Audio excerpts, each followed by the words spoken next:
Hi guys, this is Daniel Alexander Cannon here on The Supernatural Show, the show that is not for entertainment purposes. But on today's show, you will learn something about how they're planning on pulling off the fake alien invasion to create a grand magic trick larger than any magic trick ever been performed. Bigger than what happened in that September day back in 01. Bigger than what happened on that day, December the 13th, up in Newtown, Connecticut. Bigger than what happened at the Kirk. This deception will be a worldwide deception that will fool 95% of the people who are watching. The other 5% are watching The Supernatural Show. So let's get into it here in just a moment. But first, I want to recognize that we've got Super Dave, Super Mike in the house, in the chat. They are the super moderators. They can make you or break you. We've also got Shannon here with us, one of our co-hosts in the house with us today. How are you, Shannon? Nice, nice, nice. We've also got Roxy, another co-host for the Supernatural Show. I forgot to mention Shannon is also part of her own show, which is called The Children of the Most High. And she has a channel on YouTube, The Children of the Most High. And we have Roxy from the Roxy Files, another YouTube channel, and the RoxyFiles.com. And she's here with us today. And Miss Kim, the co-director, is in the house back here handling things. You can't hear us? Well, check and see if your settings are correct. We can hear us and our audio is going out, so I think we're good. All right, so let's talk about, well, what you see on the screen here. And unfortunately, when we see what's going to happen, it's going to look more real. And it's going to be a combination of holographic imagery that we will see in the heavens in what they call low Earth orbit. And then we will also see crafts that will be flying down lower that you've never seen before, that they haven't revealed, and only a few people have gotten a peek at a few of them, like the legend of the TR-3B, the triangle-shaped craft, which I and Roxy and Miss Kim have amazingly had an opportunity to witness one of them flying over at nighttime. Large as a football field, triangle-shaped, completely solid, and can sit dead still in the sky if it wants to. Supernatural high technology based on the way God created things. Nothing can be created in this world that does not follow the rules of how God created things. This is why they study nature in order to invent technology, like the invention of the camera. The invention of the camera is the way the lens works, the way the frame rate works. Everything on a camera is based on the way your eyeball works. And they study that. They study all kinds of things. As a matter of fact, some of the newest technology out there that's amazing, people, is hologram technology, holographic projections. And they're getting real fancy at it down in Vegas and in a lot of other places. They're getting real fancy at it, showing us what they can do. But they have a grand magic trick. What did I say? Magic trick coming up here in, well, we don't know the date, but I can tell it's getting soon, and I can see, and I've done the study and the discernment and the meditation and prayer and gotten the answers as to what they're actually doing. One of the big keys is something called noble gases. Okay. And another big key is understanding how the eyeball works. Now, if you've been a good student and you've been here for the last two shows, you will know that I've presented about 100 slides. As you can see up here, there's another 40 off screen to the left of how the eyeball works, how photography works and how the chemical process of developing negatives and how that shows us what we're looking at when we look up in the sky. Because we think we're seeing physical objects like a moon, but we're not. We're seeing a God-made holographic projection that is based on the fact that we live inside of a enclosed world, okay? You could look at it if you want to see it in your mind's eye. You could look at it and say, we live on the eye of our eye, okay? With the lens above that is clear and there, but when we look, we see right through it. We don't see the lens above our eye. All we see is what we see. So, but they studied the eye and they know how to manipulate our eye and our vision. And that's one of the things they're going to do here soon. Excuse me, Miss Kim. You turn the air conditioner up. I'll check on your stuff in just a second.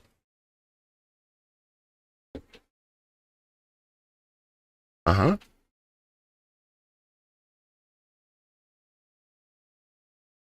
Well, yeah, I kind of did mention that. Mm-hmm. Mm-hmm. Yeah, if you look up hologram, let's look at hologram 10 by 10 booth.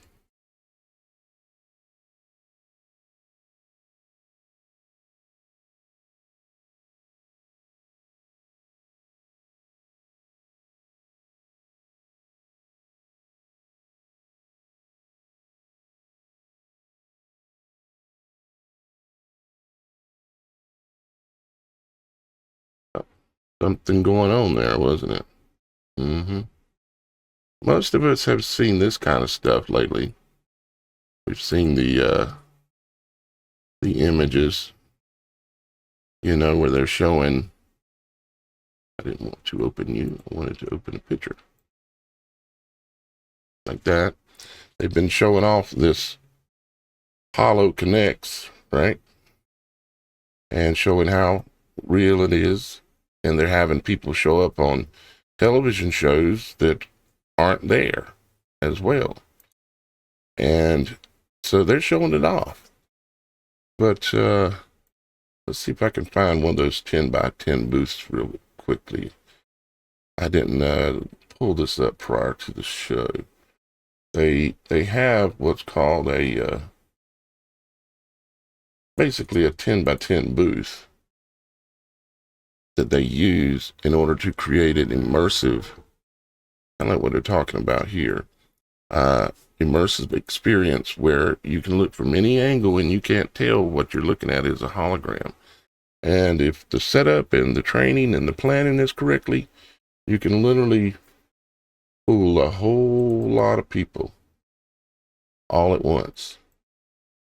Now, I can't go back through everything I went through in the last 2 days. You're going to have to go back if you are lost.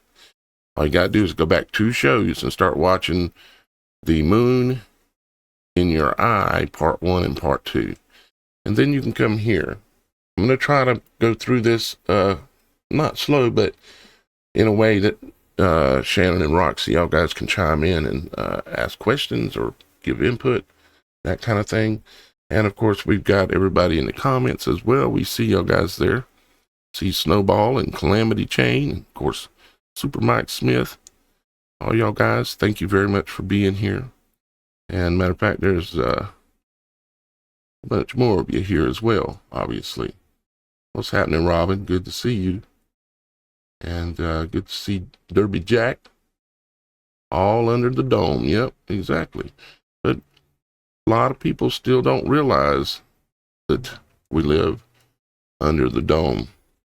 And, but when I start explaining this, and if you, in your mind, understand that we live under a concave dome, okay? I don't know if it's physical in nature or just some other type of energetic nature or what exactly. I can't say that yet.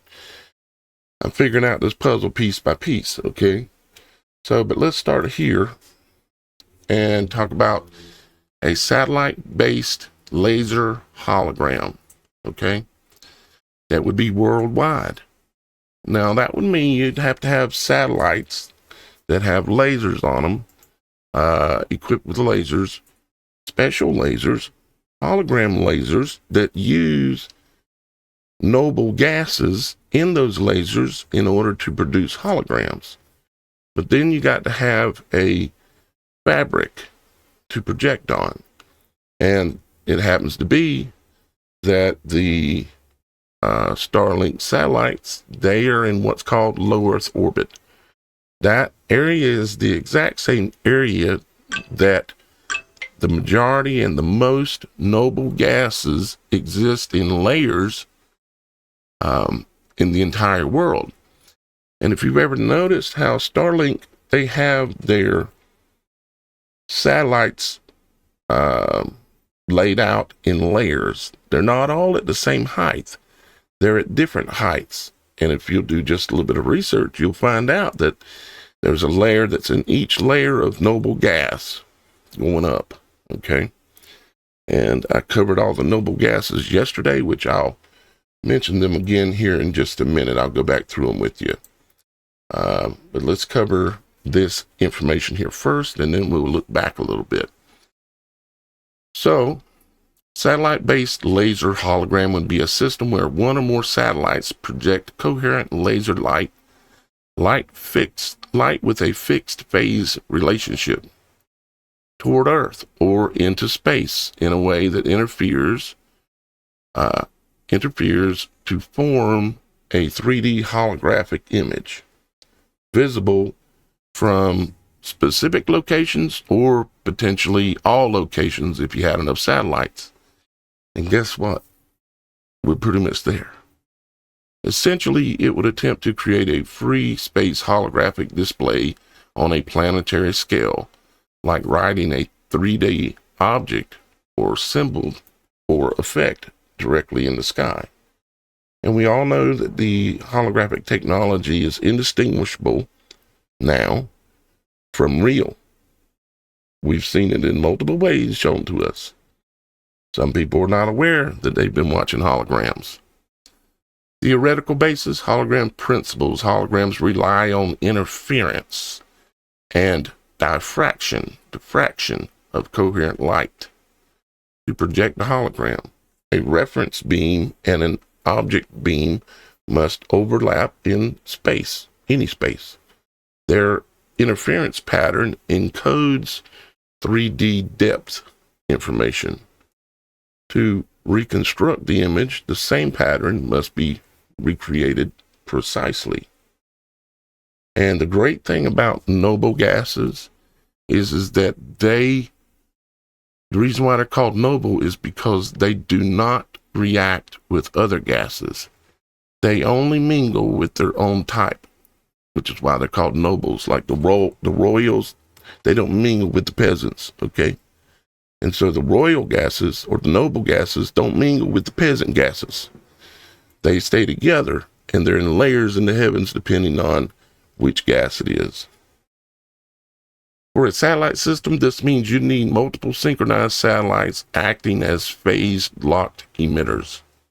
Each beam must maintain coherence and phase alignment across hundreds of thousands of kilometers of distance. An extraordinary challenge. Now, another thing about noble gases is that all of them, when they're ionized, meaning hit with an energy like a laser, when they're hit with an energy, think like neon. We all know neon. Like we see neon in my websites based on the neon look. But the neon back in the 70s and 80s, when they had all those glass tubes and they would hit it with electricity, an electromagnetic field also, the neon gas that was in the tubes would glow. And we said, whoa, that looks cool, right?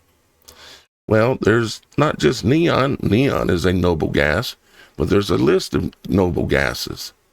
And they all naturally exist in preponderance in the heavens. They can be produced down here on the ground and by man, but if they escape, they go straight up like helium. Goes up and it don't come down like a helium balloon.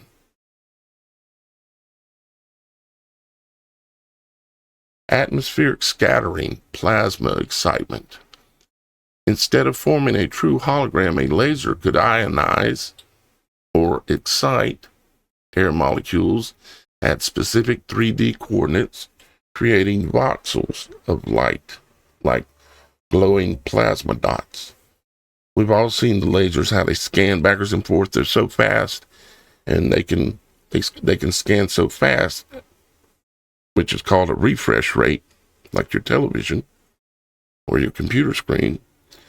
Have such a fast refresh rate that the entire image seems real. It's like pixels in your computer screen, and it can scan so fast. They even have televisions based on it. It's called plasma televisions.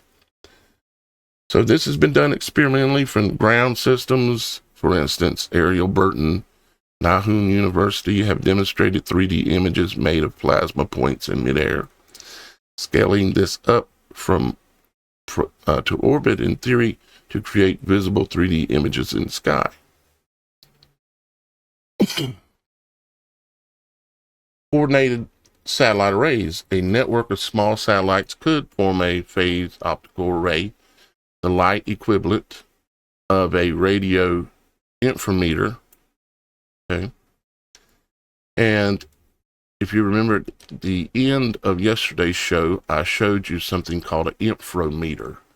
Okay, and it showed you how I didn't explain all of it, but I showed you an inframeter. If phased locked precisely, they could steer and shape light holographically at a target point in the atmosphere. Ground-assisted projection. Ground-based lasers could interact with orbital mirrors or diffractive elements on satellites to shape light patterns, using the satellite as a dynamic optical mask. Holographic radar. Microwave analogs. On a less visible wavelength scale, holographic radar or synthetic aperture holography is already used to construct 3D images of terrain that's not visible, but not visible light, but conceptually similar. Now, here's where it gets really interesting. The noble gas layer concept, my concept. In the Earth's upper atmosphere, mesosphere to the thermosphere, which is where Starlink happens to be, traces of noble gases exist. Helium dominates near the exosphere. Neon, argon, and xenon appear in smaller quantities lower down. Now, xenon, most of y'all guys will recognize that from the lights that they use at the location in New York City, where there's those two buildings that used to be there. And once a year, they turn on those purple lights, bright white, but they're purple heliotrope lights, and they shine them way up into the sky as far as the sky can see. Yeah, those are xenon bulbs, okay?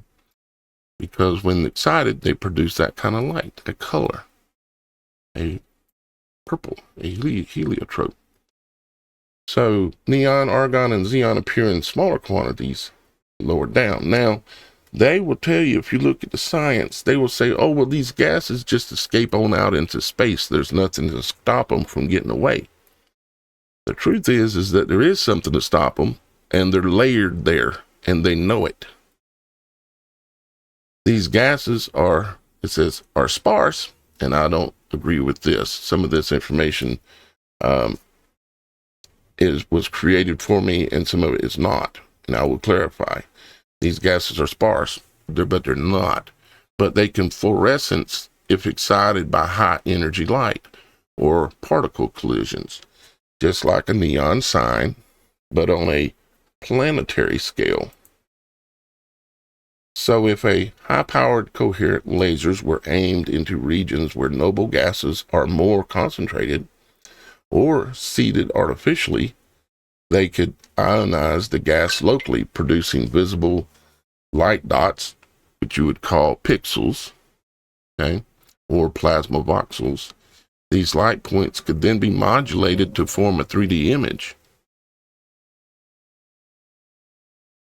Something to note is that all of the current holographic projectors all use noble gases in the equipment.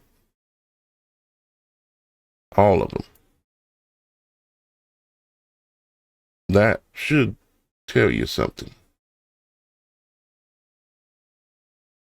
Mechanism of ionization projection. Targeting the satellite array coordinates where in the upper atmosphere to intersect multiple coherent beams. The intersection point, or the pixel, or the voxel, is where the electric field strength exceeds the ionization threshold of the target noble gas.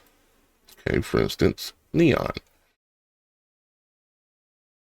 Excitation and emission. Once ionized, electrons recombine with ions and emit protons, meaning light, just like neon gas. It emits light at characteristic wavelengths. Helium produces bluish white, neon reddish orange, argon violet, xenon blue white or purple. Okay? And if you have areas where the gases are mixed somewhat, you can get even a different color. Just like the rainbow. Control. By rapidly shifting the interference point, meaning the pixel point or the nodal point where the energies cross, the interference where their beams are crossing. By rapidly shifting the interference point in 3D space via precise beam steering, you could paint an image or animation volumetrically millions of times per second. Persistence of vision. The human eye would perceive this as a solid holographic shape, like a moon, or a spacecraft, or pattern floating in the sky. Engineering and physical challenges. Gas density. At those altitudes, noble gases are, they say, extremely sparse. I say they're abundant because they can't get out, and they go up against the firmament and they layer. Because why do they layer? Why don't they just mix all together? Because they're noble. They're like the royals. They don't mix with the peasants. They don't mix with other gases. They like to be with their own kind. That's why they're called noble gases. You'll need massive beam power, gigawatts. And of course, what have they been talking about? How much energy we're going to need to do all these things they got planned? Lots of energy.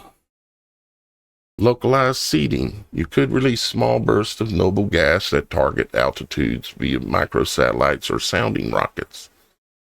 Like, remember during the eclipse back in April 2 years ago, remember NASA was launching what they were calling sounding rockets. Remember that? They were doing tests. Mm-hmm.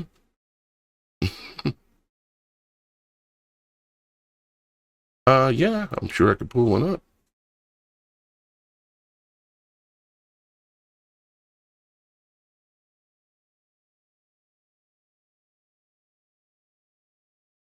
NASA Eclipse sounding rockets.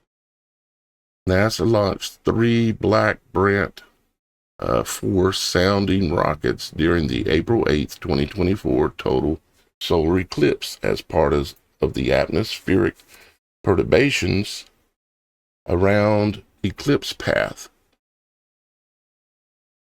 It says mission to study how the sudden drop in sunlight affects the Earth's upper atmosphere and ionosphere, which is where we're talking about, which is where Starlink satellites exist. Whether they're floating somehow on nodes or whether they have assistance in floating because they have noble gas-filled balloons, I'm not sure, to be honest.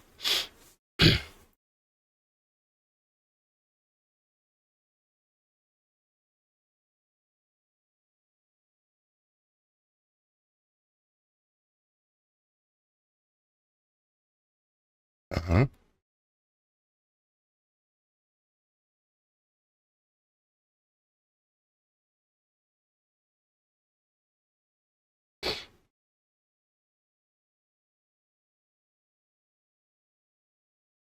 Mm-hmm.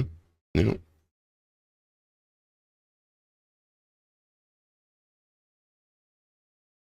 Mm-hmm.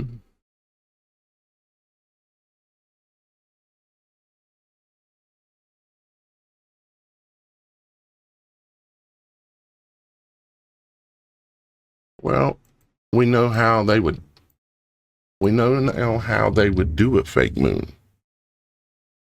If you take the information from the last 2 videos and this one today, you'll have the understanding of how they could even fake a moon. They can create that holographic projection.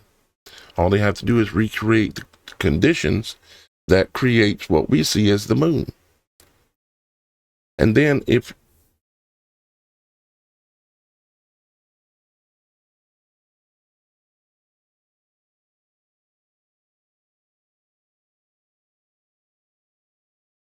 yeah, I've seen things about that too. But some people would say, well, how can they block out the sunlight using gases or a hologram? The thing is because first off, you don't realize that you can block a lesser light, or if you put a lesser light in front of a greater light, the lesser light, instead of looking like a light, it turns black, just like in an eclipse. The lesser light in front of a greater light behind it, the lesser light in front turns black. Yesterday's show. It turns black. And so if you can just recreate that condition, they can manufacture an eclipse just about whenever they wanted to. Now, did they manufacture this last one? Maybe. The reason why I say maybe is because it got dark twice. And under normal conditions with a normal eclipse, it can't get dark twice, but it did.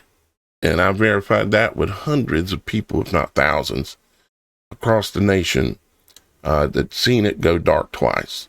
Just like when it gets that dark, eerie feeling, even if you're not in that full 100% eclipse area, you still it still gets dark outside depending on, where you're at. Well, here it got dark, then lightened back up, and then like 30 minutes later, all of a sudden it got dark again. So to me, that says to me something ain't right. Because the way God created it, it would not get dark twice.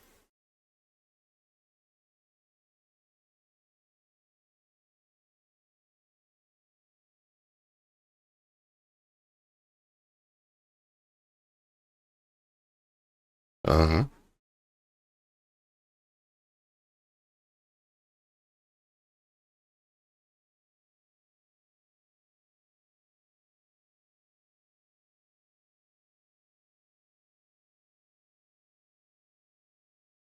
Mm-hmm. Yeah, that was.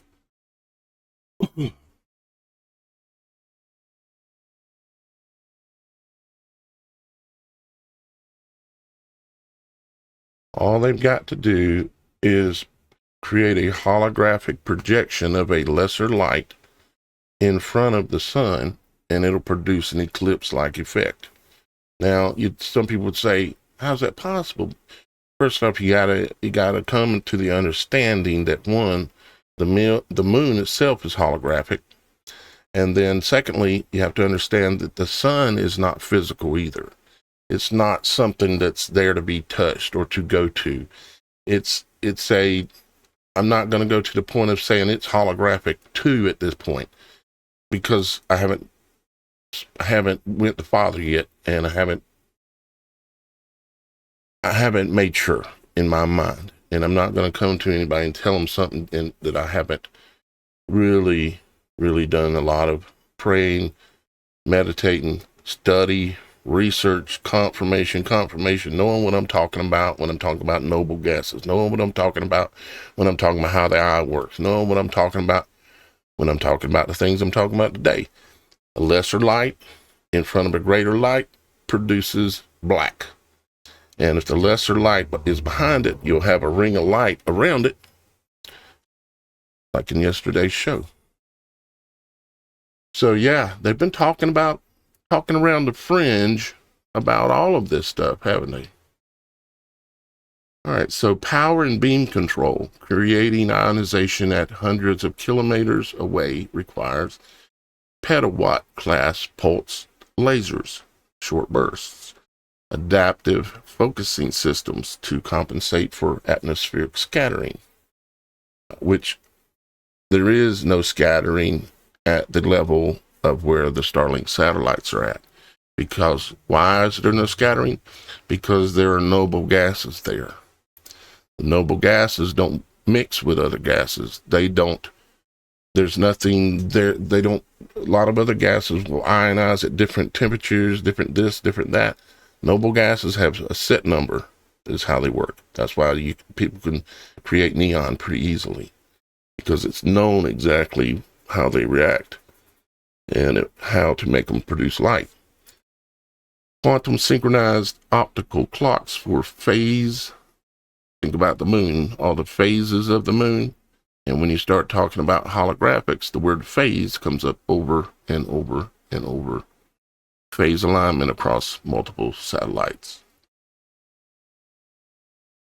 Theoretical enhancements, resonant ionization tuning, matching the laser wavelength to the gas resonant frequency with lower energy thresholds, quantum coherence distribution, using entangled photon pairs or quantum timing links to synchronize layer phases across satellites.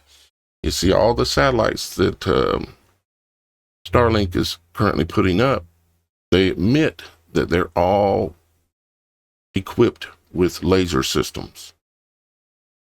Now, they'll tell you they're for communication from satellite to satellite, and that's true. Because if you're going to pull off something like this, they've got to do that they've got to communicate satellite to satellite, but they've also got to communicate from a source that's providing the feed. They've got to have real good Wi-Fi in order to make sure everybody is exact on time. It's like a big stage act magic trick. It don't work if the timing ain't right. Artificial gas clouds, deploying small, localized noble gas clouds could theoretically enhance things to serve as the projection medium, possibly reusable, which is not needed. The gas clouds are not needed because the gas is already there. It's in layers. The noble gases are all in layers, in order, in the heavens above, below the firmament. Magneto-optical shaping. Use Earth's magnetic field or controlled magnetic fields to contain and shape the plasma region, improving definition. Well, that could play in, I would think, because we live in a giant torus field, if you ain't figured it out yet. Everything exists in torus fields. It's interesting, too, when I've figured all this stuff out, it starts to make me think about so many other things. Like how angels produce the white light that they produce. And, because oxygen it is ionizable also, just like noble gases. But oxygen's not noble because it will mix with other gases. But if there's oxygen in the air, it acts like an accelerator for fire or light. And so it makes me think about how angels appear as the orbs of light, angels of light.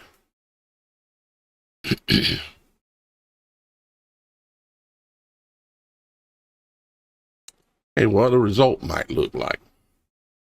Now, this is an example of just a triad of satellites, 3 satellites orbiting in coordination. They focus beams at 120 kilometer altitude in the lower atmosphere at an intersection. Neon gas fluorescence in red-orange outline, a 3D emblem. This is giving an example of something simple you could create. A 3D emblem, word, or symbol. The image seems to float in the night sky, large enough to be seen by hundreds of miles away. It could shift, pulse, and rotate dynamically. Now, we've seen some kind of examples of these kinds of things in recent years. Now, it says, essentially, you could get a planet scale 3D hologram made of plasma light in noble gas layers, the ultimate atmospheric display. If you had enough satellites, enough power, and enough bandwidth, who has all that? And admits that they use lasers and are using lasers on their satellites. This is just a simple example of like creating an image in the sky here. But here's something, of course, saying that Starlink uses layers for inter-satellite communication, allowing the satellites to create a high-speed, super high-speed Wi-Fi, global internet mesh, a blanket, a bow. Just like the rider of the white horse is said to have had a bow. A bow, by definition in Hebrew, is the simplest of fabric. And what did they put on the side of the Starlink satellites that they launched back in the summer of 2020? They put a white horse on it with a bow in his hand and said, "Our time has come."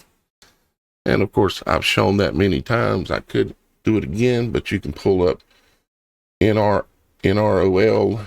I can't remember the mission number, but NROL, our time has come, and you'll probably see it as a launch mission patch. Another example, just showing you an image of it, but these other ones are better.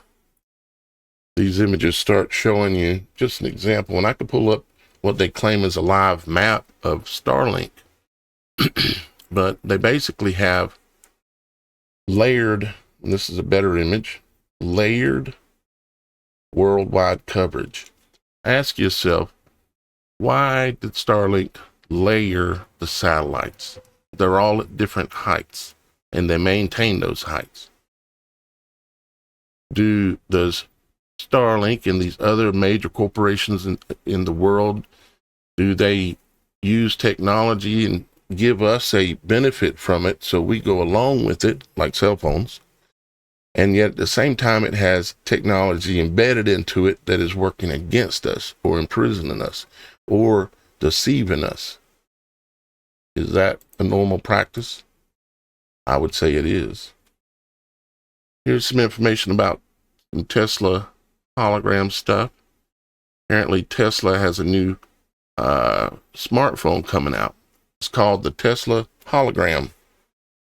Imagine that. The Tesla Hologram smartphone.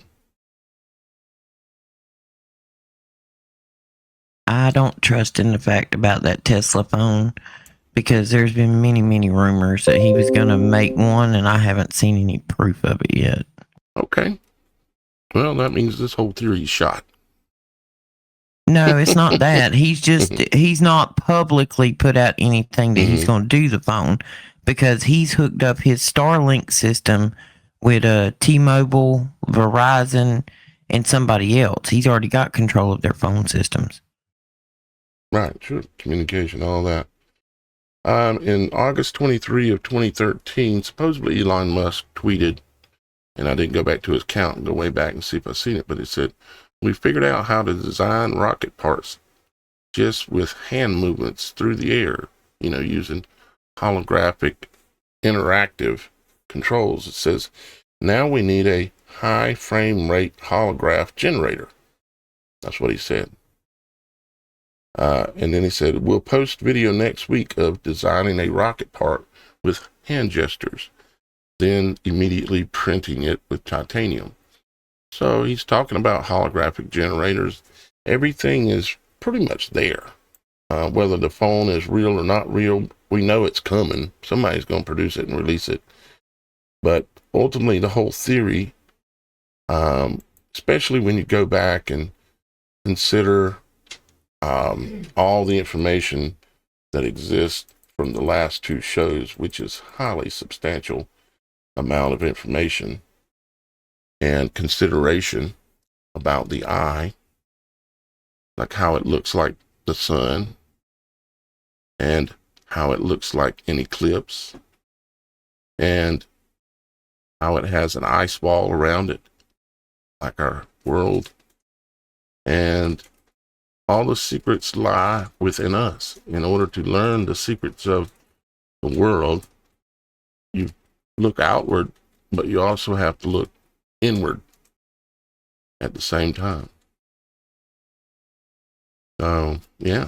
And I've got all these slides here for this presentation for the last 3 days. I'm going to take it all, and it's going to go ultimately into a full-fledged, like a documentary type style, but I'm also going to take them and put them into a like a presentation thing that I'm going to put onto the website that'll be available for anyone to go there and study and try to prove me right or try to prove me wrong. Because could I be wrong? Yeah, sure. Am I the smartest man on the planet? No. Depends on what you use to determine smart means. But I know that I've just dug and dug and dug, and I've been at this for going on 16 years, trying to understand the reality of the world we live in and understand what causes what. And there come a time when I realized, oh, you got to look inward to be able to see what's outward. In order to be able to understand what's outward, look inward, and how you have to study nature and all these things. And so, that being said, let me put up the comments some more. Them can be seen. Any thoughts, questions, criticisms, questions that, like, any kind of logical questions to try to help me debunk or try to help me improve and understand something I'm missing, maybe. Look at the ionospheric studies that are being done in Antarctica. You got every nation in the world that has signed a peace treaty. They all got a science station up there. Nobody's fighting about up there. They all get along. There was an article that come out over the weekend. I know they've been doing ionosphere tracking and all kind of stuff in Antarctica. The science of what they're doing there is how they're going to complete this theory of yours. It very well may be. Because if you literally have a glass firmament, so to speak, and I say glass, and I mean that in relative term. Yeah, sure. If you have a firmament over here and Antarctica is the edge, if they want to manipulate the sun or the moon, or like they're saying now, we got 2 moons. Have you seen that? We got a new moon, everybody. NASA said so. And it's going to be here for like 90 years, and it's just going to disappear. Okay. But you could control all that from the edge, because if you take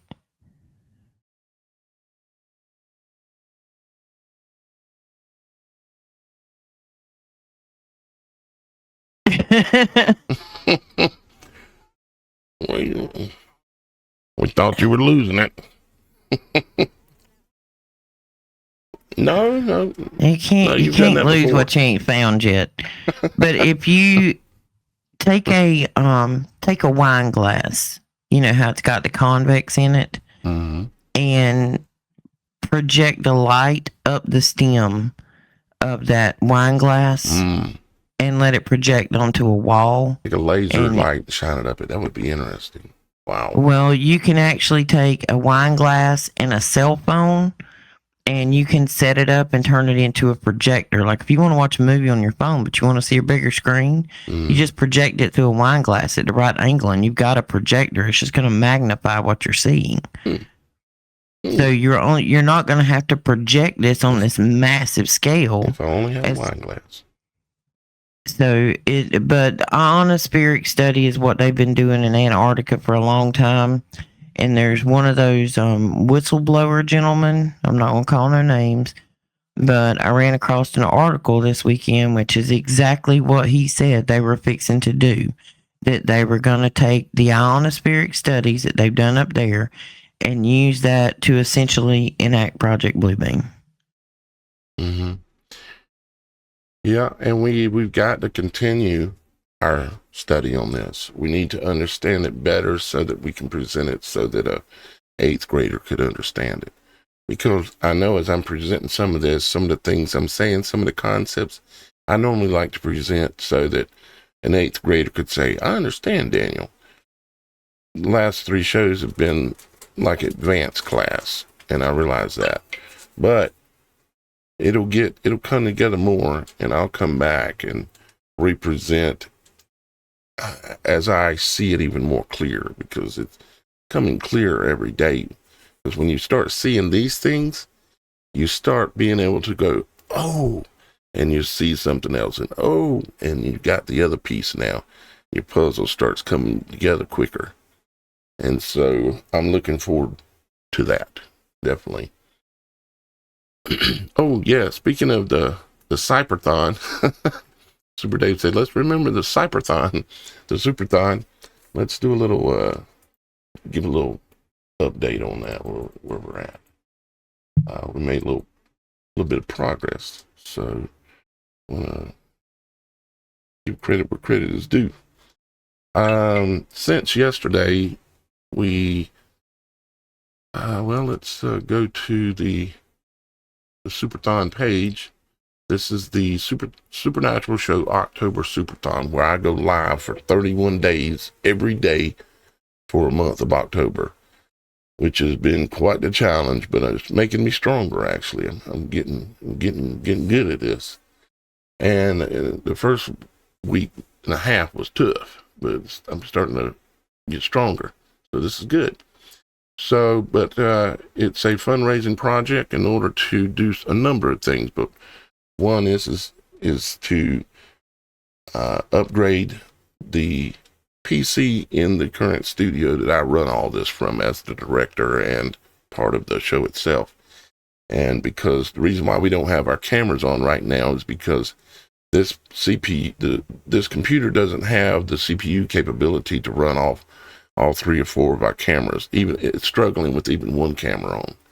So yeah, so there's that. And there's just a number of other things that we need to do. And $10,000 really ain't much money.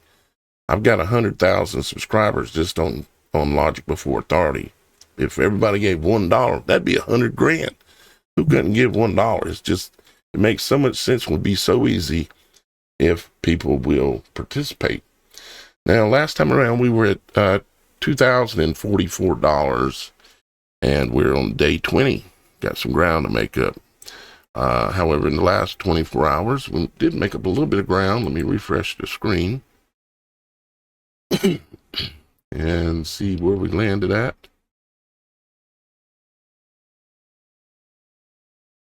We're now at 2594. We made up a little progress, and I still believe y'all guys are going to hit 100% on this. It's not that much to ask if enough of you will care,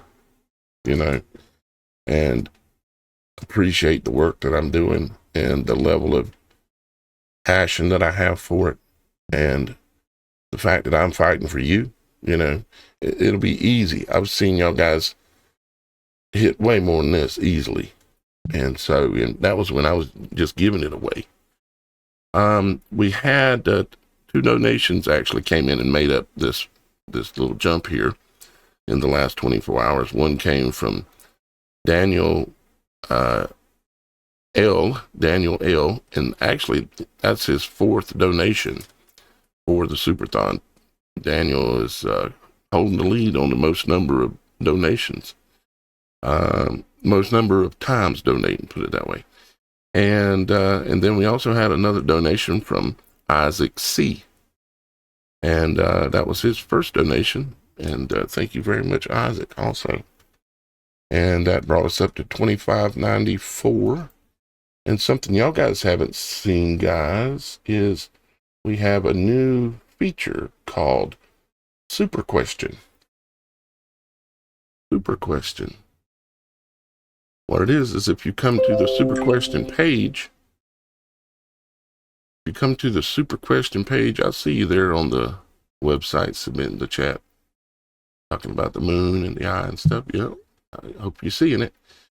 Super Questions right here under TSS submissions, the Supernatural Show submissions, and you hit that and it brings you here to the Super Question. It's just all it is one button, and you hit that and it's going to pull up a page where you just type in your first name and hit the next button, and then it lets you choose a camera and a microphone, or at least a microphone, and then you can record up to 60 seconds of a question, an idea, maybe a logical dispute about something I'm saying. Well, Daniel, that won't work because of this, or whatever. You can submit it in video and audio format to me just by coming here to the Super Question. And all you have to be is at least a free member on the website, and you can use the Super Question. And let's see. Yeah.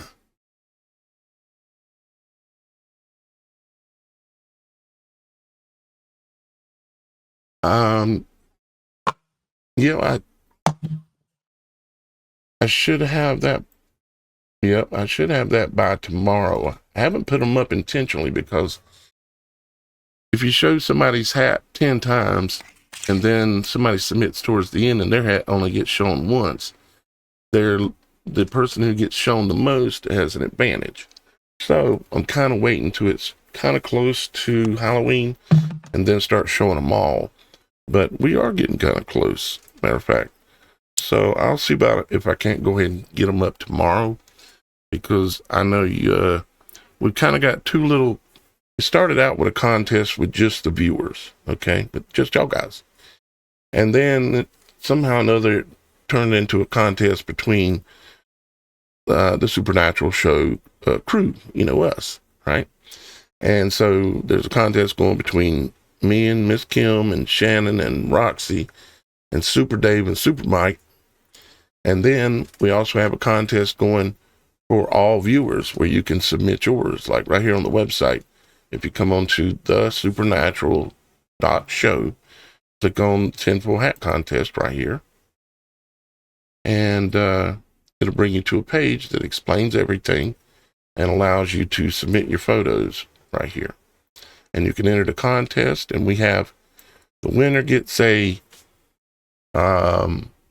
viewer contest. The winner gets a Ethiopian 88 book Bible, the original Ethiopian 88 book hardcover Bible. You also get a 1947 Walking Liberty silver coin. You get some little bit of Roxy Files merch, and you also get a can't see it on the screen right now, but I have some frankincense and olive oil infused anointing oil, a brand new one, still sealed up and everything.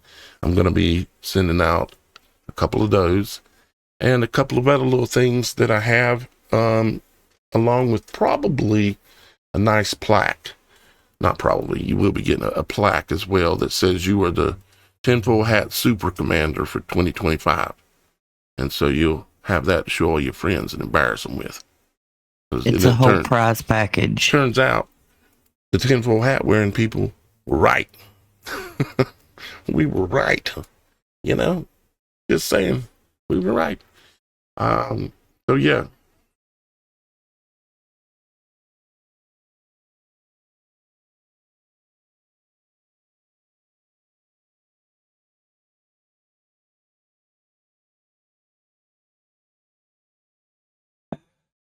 Mm-hmm. Mm-hmm. Yep.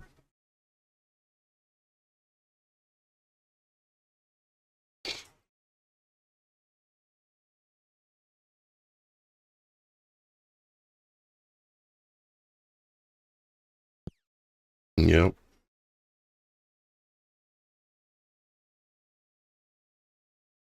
And that's the More Than a Conqueror YouTube channel. More Than a Conqueror. So, anybody else got any other updates? I mean, I could talk on forever about the website, but I don't want to bore people to death. I'd encourage you guys to be members. I will say that. That contributes towards the Superthon. Become a member of the website.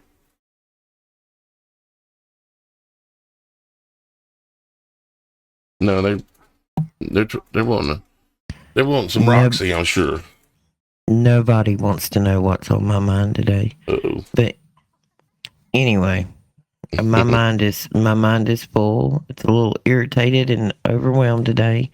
But Shannon and I will be on tomorrow night on the Roxy Files and Thursday night on her channel together. About what time? How's that massaging to?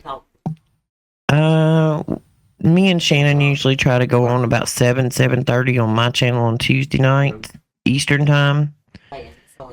It can move or vary depending upon mine and Shannon's schedule. What schedule looks good for you tomorrow night, Shannon? Okay. Well, we're gonna aim for 7:30 Eastern tomorrow night.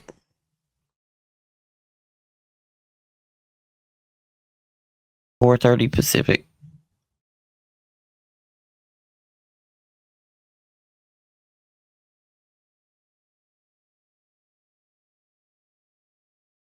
$9:30 Eastern. That's our late night. In my brain, it's not, but my face. Well, I don't know if y'all been on a Thursday night show with Shannon and Roxy, but the later the show goes, the more so the giggles do. A few people are saying they can't hear Roxy or Shannon talking. Y'all guys use your bookmark links? Yep. I mean, they could hear us earlier. I think they could. I bet they could hear Roxy, but for some reason they can hear me and Daniel. They can't hear Shannon. Your bookmark. Now they hear. And I know what they hear. I know what Shannon's done. I didn't touch anything. No, what you did is you bookmarked the link that gives you a new link. You didn't bookmark the actual new link that keeps that link. You bookmarked the. They're saying it's 5x5 now. Yeah, it is now. But I'll get with you, Shannon, and get you straightened out, darling. Just FYI, Shannon we were discussing. Go ahead. Shannon is our emotional support person, but not our tech support person. Thank you. I got. Yeah, just saying. It's well known. But yeah, that's okay. Sorry about that, guys. Not hearing Shannon. Yeah, I looked down at the meter, and it's part of my fault. I'm supposed to be the director checking everything. So I'm going to take the blame for that one, actually, because I should have double-checked all the audios. We should have made sure before we went live. I need to start doing that. So we need to do our audio checks like we were doing before, just to make sure everything's working. So we don't end up having Shannon talking the whole show and there's no audio. Hey, we're still learning, guys. We're literally running off of a thumbnail budget, putting on a show where we're live on 10 platforms right now. We're live on Facebook, 2 YouTube channels. We're live on Rumble, we're live on Odyssey.com, we're live on Kick.com, we're live on 10 of them.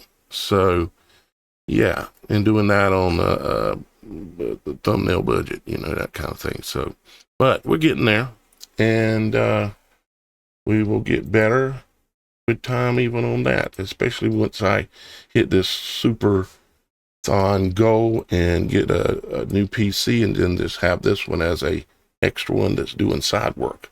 And that would be awesome. So, well, I think we kind of gave them some additional information today, especially if you haven't seen The Moon in Your Eye, part 1 and part 2 from yesterday and day before. You got to go back and see it. Okay, guys? Because you need to understand the whole thing in order to understand any of it. Okay? Because if you just watched what I presented today and you didn't watch the last 2 or miss one of them, you're not quite there. So you need to go check it out. You need to understand noble gases the way I explain them. You need to understand the eye and the way it functions just like the camera, or rather the camera functions like the eye. You need to understand all that. There's a lot more details in there. So check all that stuff out. And just to mention real quick, just know that all of these things, like the fake alien invasion, the digital system changes, all of these things are going to hit all at once.